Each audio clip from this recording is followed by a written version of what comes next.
नमस्कार, मैं राजेश और आप देखना शुरू कर चुके हैं द वार्ता। अभी हम जो है कि वाराणसी में सामने घाट के क्षेत्र में हैं।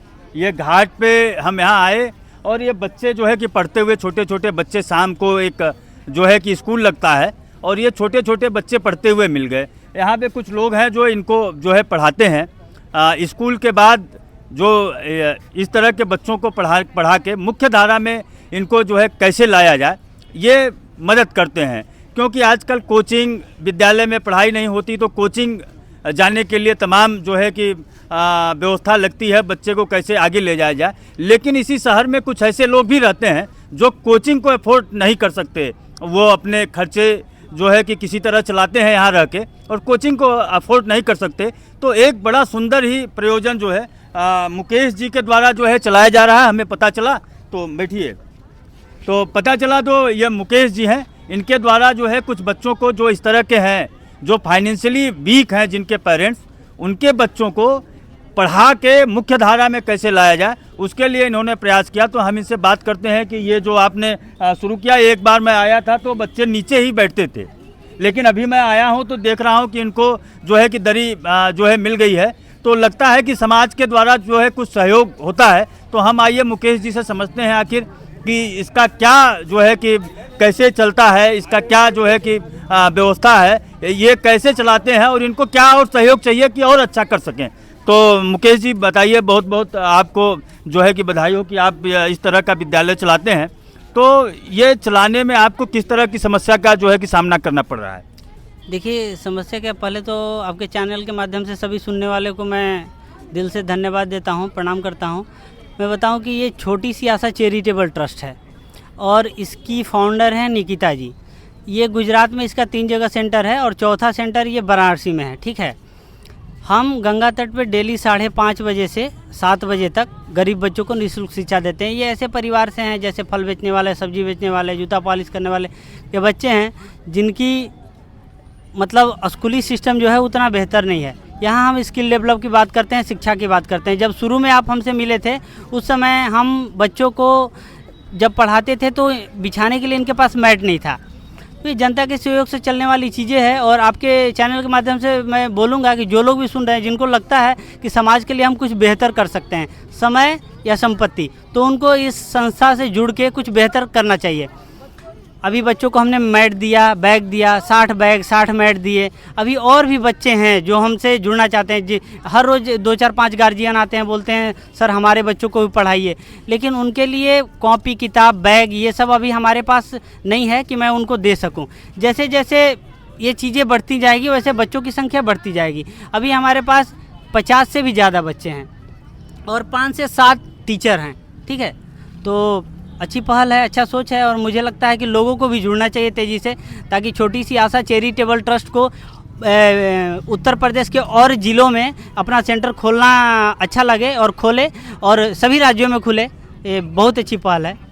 तो आपने देखा कि जो है कि मुकेश जी ने बताया कि ये समाज के द्वारा सहयोग करके चलने वाली जो है कि संस्था है, जिसमें कि गरीब बच्चों को, ऐसे बच्चों को जो स्कूली शिक्षा से वंचित रह जाते हैं, जो अच्छे कोचिंग से वंचित रह जाते हैं, उन बच्चों को जो है यहाँ लाके अच्छी शिक्षा दी जाती है। तो और कुछ हमारे साथ और अध्यापक हैं, तो हम उनसे बात करते हैं कि आप अपना शुभ नाम बताइए सर। अमित त्रिपाठी है हम। अमित त्रिपाठी जी, क्या करते हैं और इसके सिवा आप?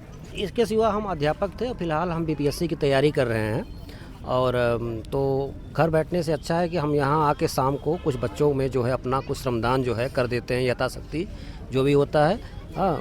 कुछ महीनों पहले हम यहाँ घाट पे आए थे तो वैसे मुकेश जी से हमारी भेंट हो गई। तो इनके निर्देश पे हमने कहा कि ठीक है भाई, बच्चों की जहाँ भविष्य की बात है, जहाँ उनकी बात है, तो हम निश्चित रूप से आएंगे, अपना श्रमदान देंगे।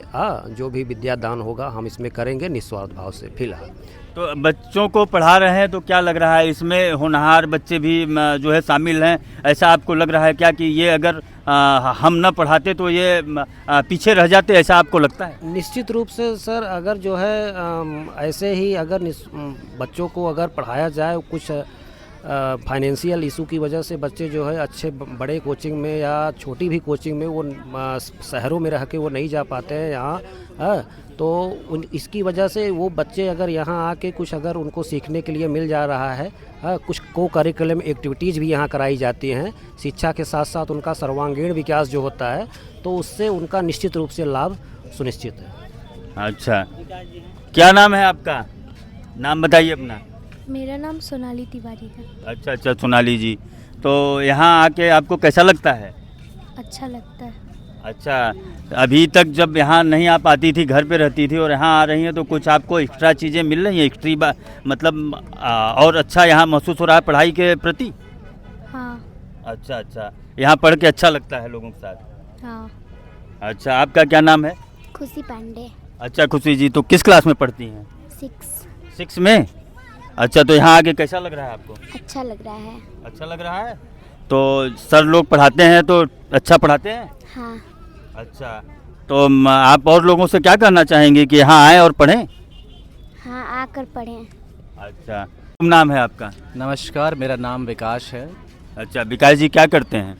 फ़िलहाल तो मैं अभी नौकरी की तैयारी कर रहा हूँ। अच्छा अच्छा अच्छा, तो पढ़ाई कहाँ तक हुई है आपकी? हमारी पढ़ाई ग्रेजुएशन हुई है मैथमेटिक्स से। अच्छा अच्छा, कहाँ से की है पढ़ाई? From Ewing Christian College Allahabad. अच्छा अच्छा, तो यहाँ आने का सिलसिला कैसे शुरू हुआ? यहाँ आने का सिलसिला बहुत पहले से ही हमारा मन था कि यहाँ के एरिया में बहुत डाउन टू अर्थ सेक्शन है जो शिक्षा से वंचित है शुरू से ही, और हम जानते हैं कि शिक्षा ही इंसान के जीवन को बदल सकता है, समृद्ध कर सकता है विभिन्न रूपों में। जैसा कि हम जानते हैं कि बनारस में सिर्फ सूर्योदय ही नहीं, ज्ञानोदय भी होता है। तो उसी के एक पहल में हमने भी स्टार्ट किया इसे यहाँ पे पढ़ाना, कि बच्चों का जीवन सकारात्मक रूप से प्रभावित हो सके, उन्हें शिक्षा के विभिन्न आयामों तक पहुँचा सकें हम। कैसे शिक्षा उनके जीवन को प्रभावित कर सकती है, कैसे बदल सकती है, क्यों ज़रूरी है शिक्षा। आज भी बहुत से लोगों को शिक्षा क्यों ज़रूरी है ये नहीं पता है।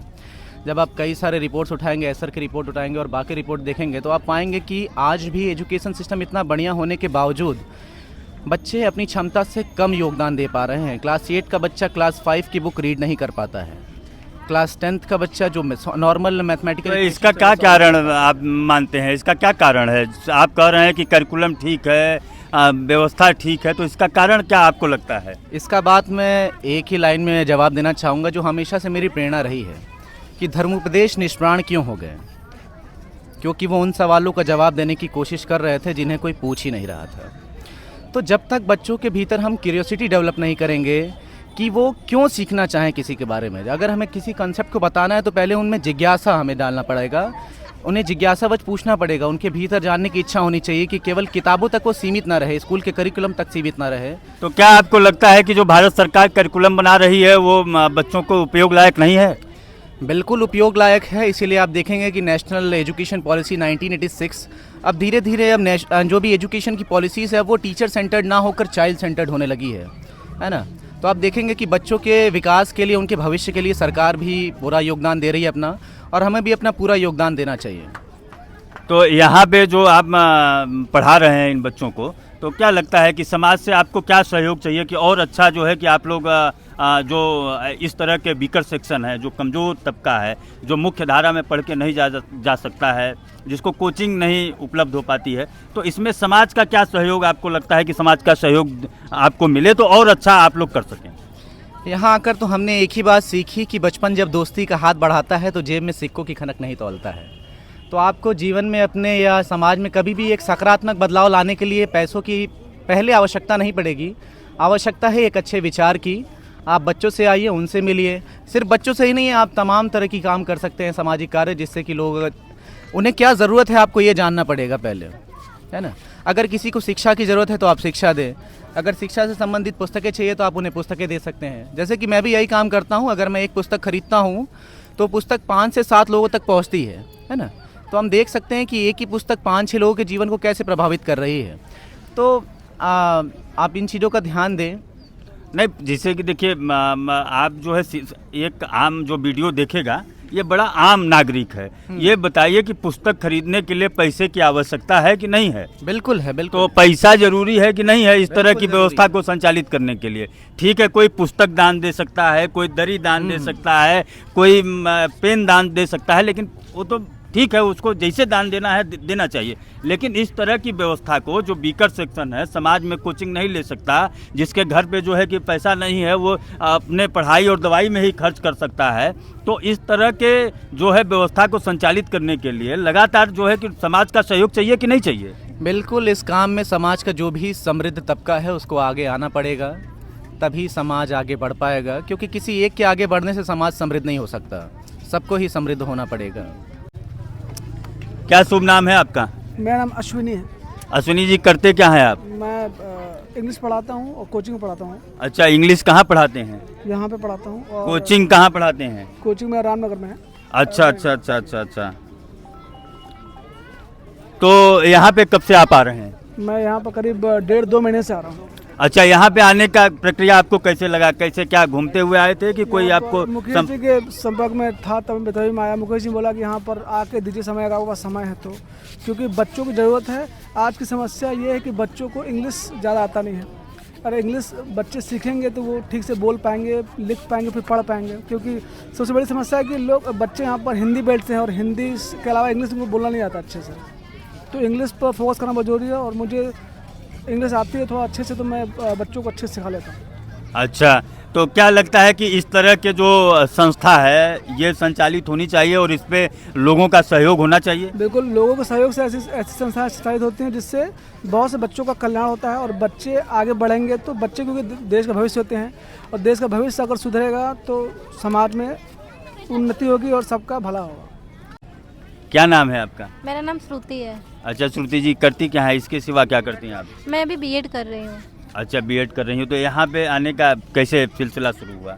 यहाँ पे मैं जैसे टहलने घूमने आया करती थी, तो एक दिन मैं देखी कि बच्चे पढ़ाई कर रहे हैं, सर लोग पढ़ा रहे थे, तो मैं लगभग आधे घंटे देख रही थी ऐसे ही कि कैसे पढ़ा रहे हैं, बच्चे पढ़ रहे हैं। तो फिर मुझे अच्छा लगा, तो मैंने सर से बातचीत की कि सर आप लोग किसके थ्रू पढ़ा रहे हैं और क्या करना चाह रहे हैं मतलब। तो सर ने बताया कि हमारी छोटी सी एक आशा का नाम की है संस्था, उसके थ्रू हम लोग पढ़ाते हैं बच्चों को। तो आप जब यहाँ पढ़ाती हैं तो आपको कैसा लगता है?